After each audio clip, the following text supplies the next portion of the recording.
સમાજની વ્યવસ્થા કે આજે ડિજિટલ ઇન્ડિયા ખૂબ જ આગળ વધી રહ્યું છે, ખૂબ સરસ વાત છે. પણ આજે એક સલાહ દેવી એ વ્યાજબી નથી મારા મતે, કારણ કે બધાને સલાહ દેવી છે, કોઈ લેવી જ નથી. એટલે સાવ પેટ સુધી વાતો કરવા માટે આજે હું પાછો આવ્યો છું કે ગામડાની સંસ્કૃતિ શું હોય અને આપણે આ બધા જે ભજનો એક ગામડાની અંદર એક જીવવા વાળો અભણ માણસ હું કરી શકે. કારણ કે હું ભણતો તો તેથી મેં મારા સાયન્સની અંદર સાયન્સ રાખીને મેં વિજ્ઞાનને પણ ભણેલું, પણ એક બાજુ મેં આધ્યાત્મિકતાને જ્યારે વાંચી સમજી ત્યારે ખબર પડી કે આ ભારત વર્ષનો ઇતિહાસ કે આ ભારત વર્ષના એક સાતુડો જે પોતાની જોડીમાંથી તૈયાર કરીને દેખાડે એ વિજ્ઞાન અને સાયન્સની ટેકનોલોજીની તાકાત નથી. કે કદાચ મારા તમારા આંસુનું એક ટીપું લઈ લ્યો અને કસનાળીની માલિપા નાખી દો અને વિજ્ઞાન અને સાયન્સ કદાચ એનું પૃથ્થકરણ કરીને કહી દે કે આની અંદર કેટલા ટકા પાણી છે, આની અંદર કેટલા ટકા ક્ષાર છે, પણ આ આંસુનું ટીપું દુઃખનું છે સુખનું છે એ જાણવા માટે તો કોઈક સંત પાસે જવું પડે કે કોઈક કવિ પાસે જવું પડે. આગળ વાત કરું કે કદાચ મારા તમારા લોહીનું એક ટીપું લઈ લ્યો અને માઇક્રોસ્કોપની મદદથી કદાચ કહી શકે કે આ કયા ગ્રુપનું છે, આની અંદર કેટલા શ્વેત કણો છે, કેટલા રક્ત કણો છે, પણ આની અંદર કેટલી ખાનદાની છે જોવા માટે એમ કહેવાય કે સદગુરુનું શરણું લેવું પડે. બીજી આગળ વાત કરું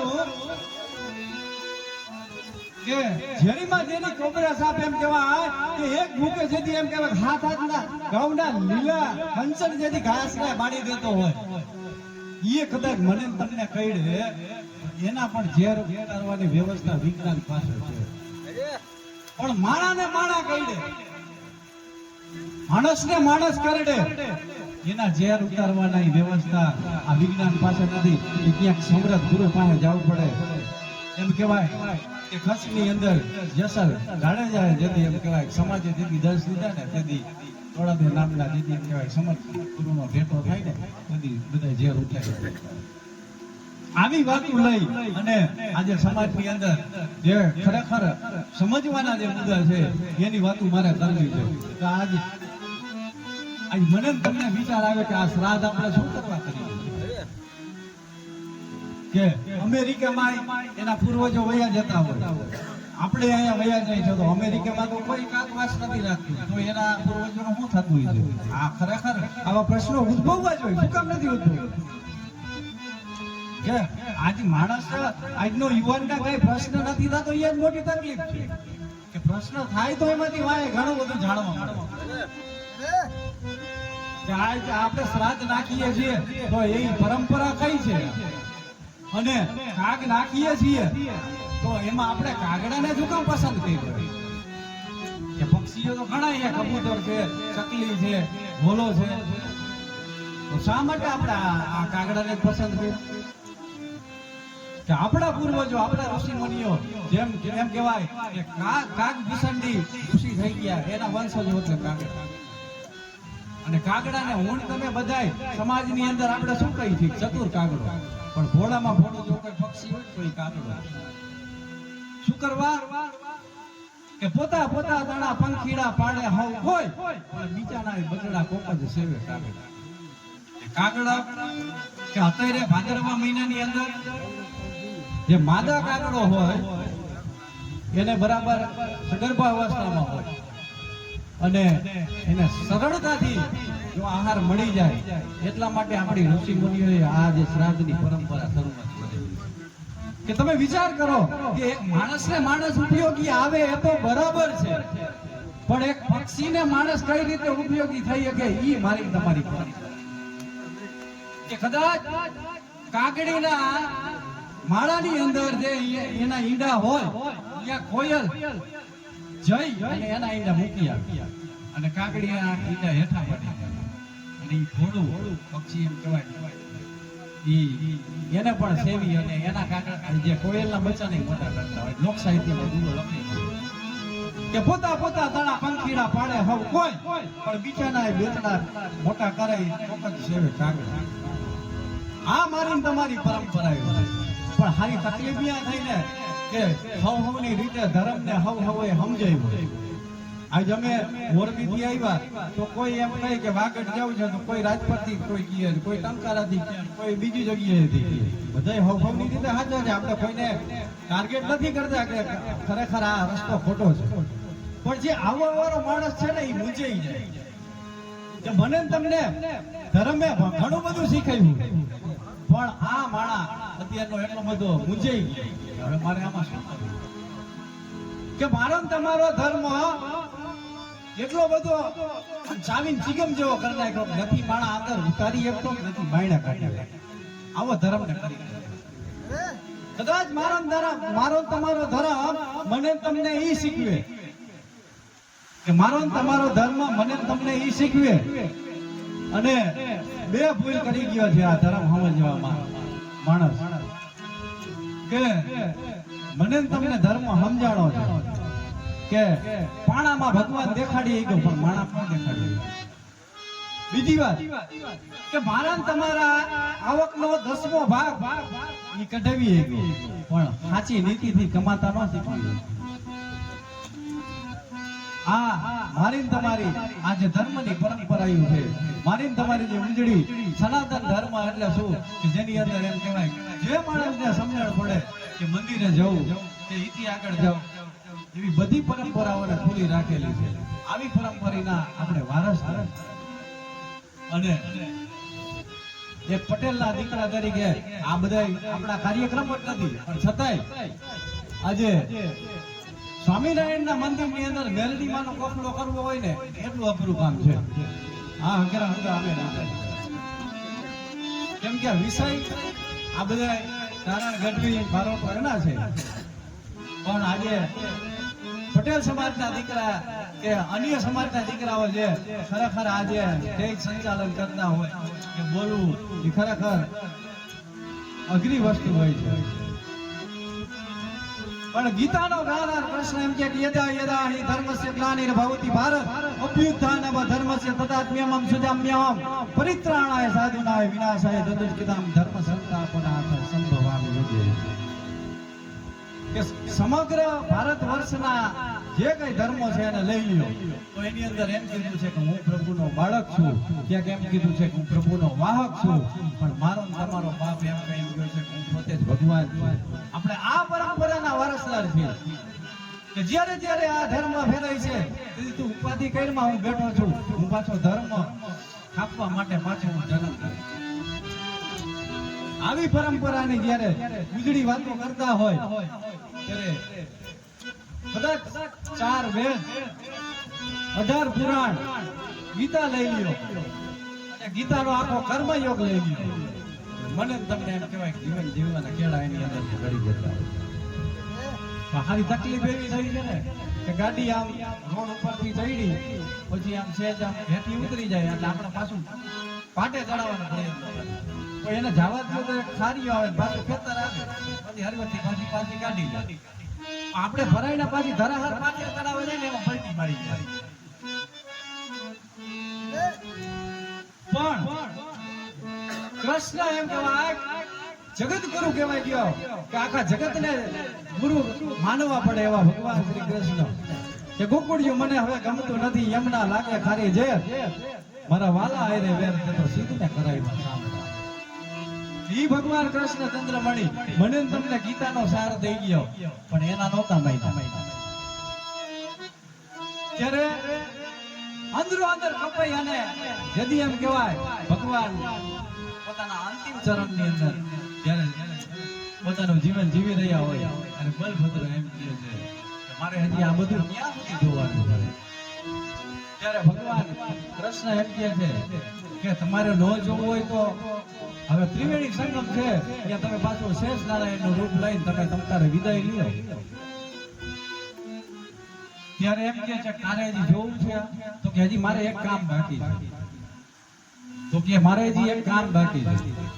અને પછી એમ કહેવાય કે પીપળા નીચે ભગવાન શયન અવસ્થાની અંદર બેઠા છે અને જરા નામનો ભારતી એમ કહેવાય બાણ ચડાવે ને ઘે કરતું બાણ છોડવામાં આવે. પગના તળિયેથી લઈ હથેળી અને કપાટ હોહારવું જેમ પીપળાની અંદર લાગી જાય અને પારધીને એમ થાય કે મારાથી કઈ ભૂલ થઈ ગઈ કે આ કઈ રૂબરૂ નથી માણસને લાગી ગયું આવી જોવે જોઈને કહેવાય પ્રભુને વિધિ નહીં કરે ત્યારે પારધી આવીને એમ કહે છે પ્રભુ મારી ભૂલ થઈ ગઈ ત્યારે ખડખડાટ હસતો કનૈયો એમ કહે છે તારી ભૂલ નથી કે કા તો કે જે સન્યાસી જે તપ કરી અને મોક્ષને પ્રાપ્તિ મળે ને ઈ તને મળવાની છે શું કરવા તો કે વયોજા રામા અવતારની અંદર જેથી એમ કહેવાય કે મેં વાલીને જેથી માર્યો હતો ને એટલે તું વાલી સ્વરૂપે આજે પારધી થઈને આવ્યો છે જો ભગવાન નહીં પણ જો પોતાનું એમ કહેવાય કર્મ છોડતું ન હોય તો હું તમે ક્યાં વાલી માણસને આ સમજાતું નથી પણ મારી તમારી પરંપરાની અંદર એમ કહેવાય કે એક ભાઈને યાદ કરી એટલે મારા તમારા જીવનની અંદર ભગવાન રામ અને લક્ષ્મણ યાદ આવે કે દાનની વાત કરી એટલે એમ કહેવાય કે કર્ણ યાદ આવે કે કુરુક્ષેત્રના મેદાનની અંદર એમ કહેવાય કે એક બાજુ કૌરવ અને એક બાજુ પાંડવ પોતપોતાની સેના એમ કહેવાય કે કારતક શુક્લ 14 ના દિવસે એમ કહેવાય બે સામે સામે જીતી બે યોદ્ધા આવી ગયા એક બાજુ કર્ણ અને એક બાજુ અર્જુન આખા કુરુક્ષેત્રની અંદર એમ કહેવાય બધાની નજર એક સમાન થઈને ચોટી ગઈ છે કે આમાં કોણ ભણાવવાની કે પોતાના માથામાંથી એમ કહેવાય અર્જુને બાણ કાઢ્યું અને કર્ણના રથ ઉપર ત્યારે પ્રહાર કર્યો એમ કહેવાય દશક નાણાવા દીધી એમ કહેવાય રથને આગળ ફાડી અને પ્રત્યુત્તર આપવા માટે કર્ણએ પોતાના માથામાંથી બાણ કાઢી અને અર્જુનના બાણ ઉપર લાગ્યો તેથી એમ કહેવાય બેક નાણાવા દીધી એમ કહેવાય અર્જુનનો રથ હલી ગયો તેથી ભગવાન દ્વારિકાધીશ એમ કહે છે કે વાહ કર્ણ વાહ ત્યારે અર્જુન ગોતું થઈ ગયો કે હે પ્રભુ તમે મારી આરે હો કે કર્ણ આરે વિચાર તો કરો કે મેં 10 નાણાવા દીધી એમ કહેવાય રથ આગો નાખી દીધો અને આને 2 નાણાવા આગો નાખી દીધો એમાં તમે વાહ વાહ કરો છો ત્યારે કેશવ એમ કહે છે કે આ રથની અંદર મુરલીધર મહારાજ વસુદેવ વસુદમ દેવમ કંસચારુણ્ય મર્દનમ દેવકી પરમાનંદમ કૃષ્ણમ વંદે જગદગુરુ ઈ તારો સારથી છે કે મનોજવમ મારુત તુલ્ય વેગમ જીતેન્દ્રિયમ બુદ્ધિમતમ વરિષ્ઠમ વાતાત્મજમ વાનર યુદ્ધ મુખ્યમ શ્રી રામદૂતમ શરણમ પ્રપદ્યે ઓ ભગવાન શ્રી હનુમાનજી દાડો વિરાજમાન થયો હોય કદાચ એમ કહેવાય એના બાણથી બે નાડામાં આગો જાય ને એટલે હું કહું છું કે વાહ કર્ણ વાહ અને બરાબર એમ કહેવાય કે કર્ણને પોતાના શ્રાપથી પોતાનું પૈડું જમીનની માલિપા માઈડું ગળાવા અત્યારે કેશવ એમ કહે છે કે હે કુંતેવ ઉઠાવ ગાંડીવ અને તારા બાણનો પ્રહાર કર ત્યારે અર્જુન એમ કહે છે કે ની અથા ઉપર વાર કરવો યા યોદ્ધાની નિશાની નથી ત્યારે ભગવાન કૃષ્ણએ ખડખડાટ હાસ્ય સાથે કીધું કે તારી તાકાત શું છે કે કર્ણના હાથમાં કદાચ એમ કહેવાય કે ધનુષ આવી જાય અને તારી તાકાત નથી ભલામણ તું એને મારી માટે હું તને કહું છું તું એને માર એક પછી એક બાણ એમ કહેવાય કે અર્જુન મંડાણો અને કુંભારનો દીકરો જેથી એમ કહેવાય નવરાત્રીની માલિપા ગરબાને કંડારી જેમ એમ કહેવાય કે જારીવારો કરી નાખે એવી રીતે રોમે રોમે જેથી કહેવાય બાણ જેની કર્ણની માલિપા નાખી દીધા કર્ણો એમ કહેવાય ધરતીની ઉપર પડ્યો છે ત્યારે ભગવાન દ્વારિકાધીશ એમ કહે છે કે હવે તારે જોવો છે ને કર્ણનો ફોન હાલમાં ત્યારે ભગવાન દ્વારિકાધીશ એમ કહે છે કે હવે તારે કર્ણને જોવો છે ને કર્ણ શું છે હાલ મારી હારે ત્યારે ભગવાન એમ કહે છે બ્રાહ્મણનું રૂપ લીધું અને જૈન નતફટતી કાયાની અંદર એમ કહેવાય લોહીના ખાબોચિયા પડી ગયા છે અને આ સ્થિતિની અંદર જેથી કર્ણ હતો અને જૈન એમ કીધું ભગવાને ભિક્ષામ દેવી કે બહુ હોનાના દાન દીધા કર્ણ આ વખતે તું હોનાનું દાન દે તો હું તને માનું કે તે હોનાનું દાન તું દાનેશ્વરી કર્ણ ત્યારે ભગવાનને એમ કહે છે જે પથરો પડ્યો ને મને અંબાવી દે મારા દાંતમાં હોનાની રેખ છે એ કાઢી દેજો તોય આ ભગવાન પરીક્ષા લેવાનું મુકતો નથી કદાચ હું જો આ પથરો આપું તો તે મારું મહેનતાનું જીવવું કહેવાય તો કે ઈ લથર પથર કાયામાં એમ કહેવાય ઢાણા તો ઈ કર્ણ જઈ અને પોતાની દાંતમાંથી રેખ કાઢીને હથેળીની માલિપા રાખીને એક લ્યો બ્રાહ્મણ દેવ હવે તમે લઈ લ્યો. આ તો ભગવાન દ્વારિકા કે એટલું દારૂ લેતો નથી. તારે દેવું હોય તો એને શુદ્ધ કરી દે. અને પોતાના માથામાંથી એક બાણનો પ્રહાર કર્યો. કટડો કટડો હટકો જોતટ ગંગા જાય. પોતાના ગુણમાં કોઈની ભૂતનો હરકી આજ ભાગી નાખી. ગંગાને પ્રગટ કરીને પોતાના હાથની મેલી પાસે કહેવાય કે હોનાની રેખને પવિત્ર કરીને બ્રાહ્મણ દેવતાના હાથમાં ત્યારે ભગવાન એમ કહેવાય કે વિરાટ રૂપ ધારણ કરેલી છે કે શીશ આકાશમાં અને પગ પાતાળમાં અને કરણને એમ કહે છે કે માય માય તેથી આ દેશનો દીકરો હોયલો છે.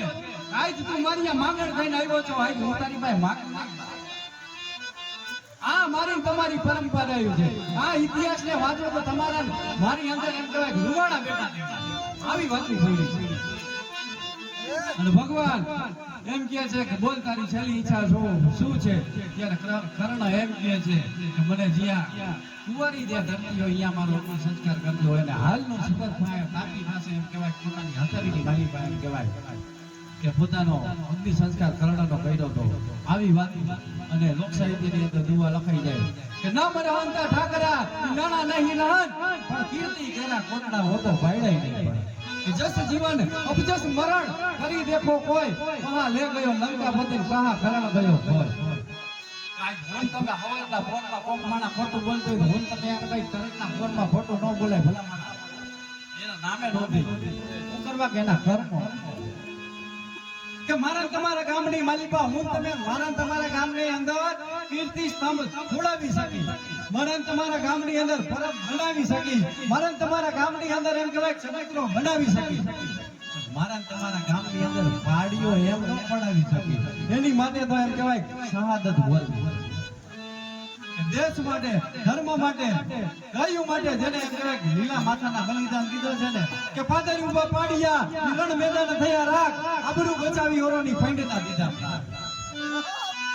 આની વાત બાકી હવાઈના પોરમાં જામીન ગોતવા જવા પડે એની વાત માયાથી ન થાય. આવી અલગ અલગ આપણે વાતો કરવાની છે. બીજા અમારા સરસ મજાના કલાકાર કિશોરભાઈ કોળી સમાજનું ગૌરવ છે આપણે એમને મળી